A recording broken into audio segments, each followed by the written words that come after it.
Number 14. Why do children misbehave? These are humans called HSPs. HSP stands for highly sensitive people.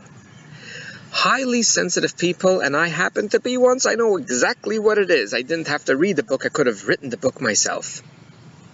Highly sensitive people are extremely sensitive to a lot of stuff. They are just extremely sensitive. Everyone around me always watched horror movies, scary movies. I cannot watch it. Other people could be around indoor noise. I cannot be around indoor noise. When I'm around children, I need to have earplugs.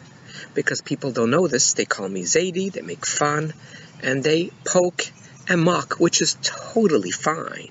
As long as I know, I gotta take care of myself. An HSP child might be a child that will go to their mom and say, "Mom, is it okay if I eat supper in the other room? It's so noisy." And if we don't know this nature and we don't know this wonderful character of HSPs, which are awesome individuals that end up helping a lot of people in the world, and they're sensitive to pain, they join the Red Cross and they go around the world and helping people. These are awesome human beings. But because mom or dad don't know this, they look at the child and they say, "You are just so picky. You are so difficult. There's always a problem. When we go on a trip, there's a problem. When I put on your clothing, there's a problem. You don't like this color. You don't like this texture. You don't like this noise. Could you just be like everyone else? I love you, but you're just impossible. Your two siblings are sitting here. It's quiet. You hate me, Ma. You hate me. I hate you too. You're so mean." And the door slams. And what do we call this child? Misbehaving, disrespectful child. Rebelling child. And as we discussed in other clips, this is just another alarm.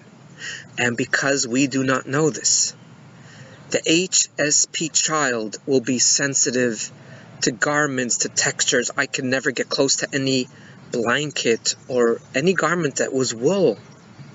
I can never be around indoor noise. I always had to be in the woods, in the absolute quiet. It's just some people are born that way. And as parents and educators, there's one thing before we have children, before we ever walk into a classroom, not to revise or to create a discipline system, not to sit there and put in thousands of hours of how you're going to teach the material. Before you start all of it, find out what a human being is. We are not programming a computer. We're not entering data into a computer. We are dealing to flesh that, as the Bible tells us, are created in God's image. We are so phenomenal. On one hand, we are totally physical. And on the other sense, we are totally spiritual. About 70% of humans connect more to the physical aspect of us being human. The other 30% connect to the spirit within us. The HSPs are extremely spiritual.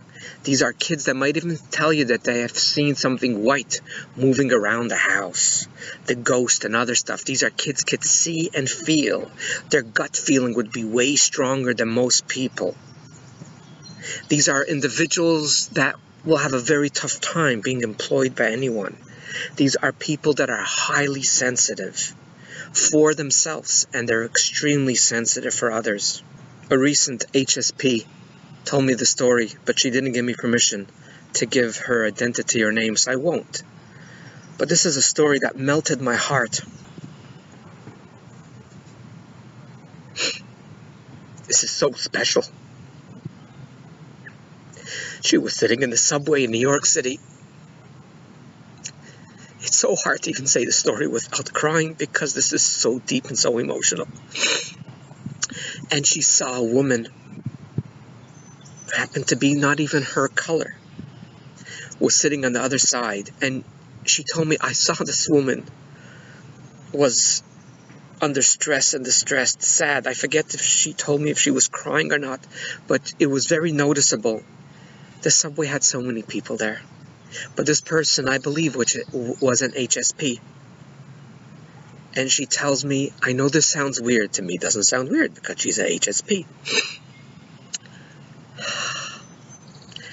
I just took the guts. I have no idea who this person is. And I just got up from my seat and I went to the other side of the subway where she was sitting right in front of me. I sat down next to her and I just held her. I did not say a word. I just held her. I hope I did something well. She appreciated it, and there was more details, but I forget. And then she had to leave on an earlier stop, and she walked out.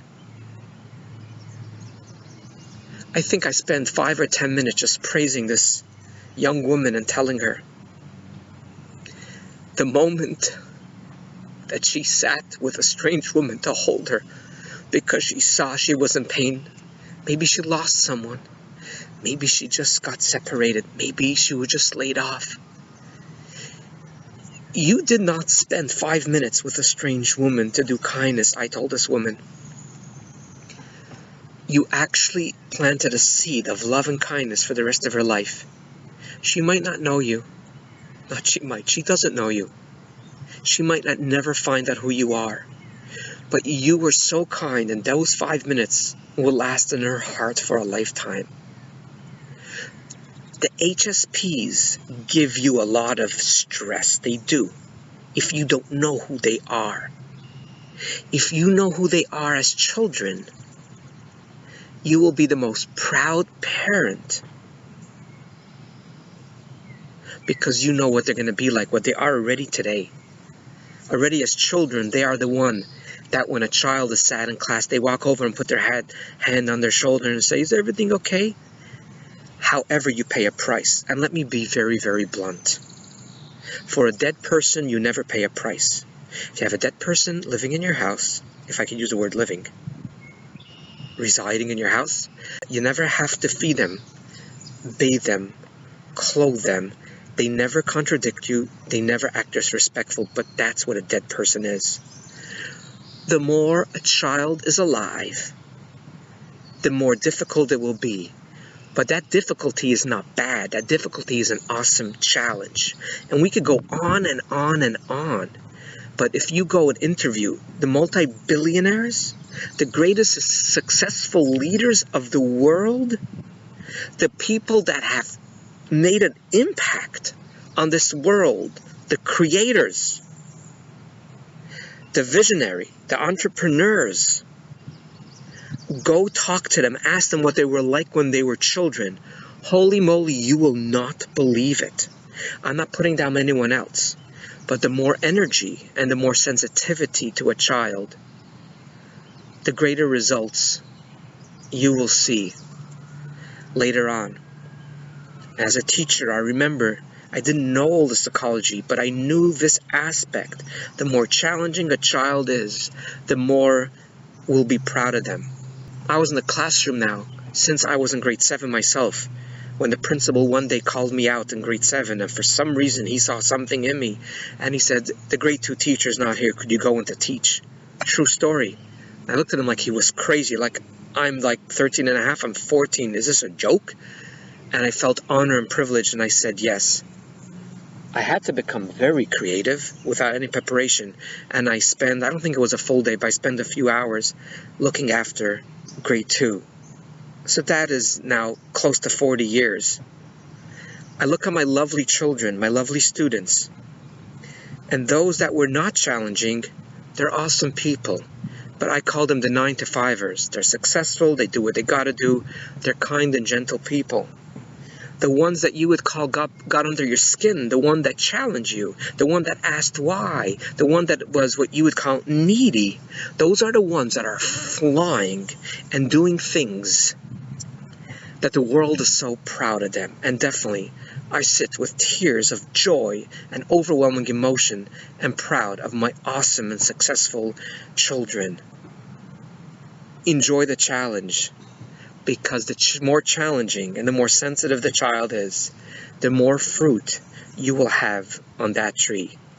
HSPs, you are not alone, and if you look in the bottom, I will put there a beautiful book that you can read more about yourself, or parents and educators, you can learn more about them so you could be successful with your students, with your colleagues, with your siblings, and most importantly, with your vulnerable, sweet children that need your love and protection versus your mocking and judging. Have an awesome day.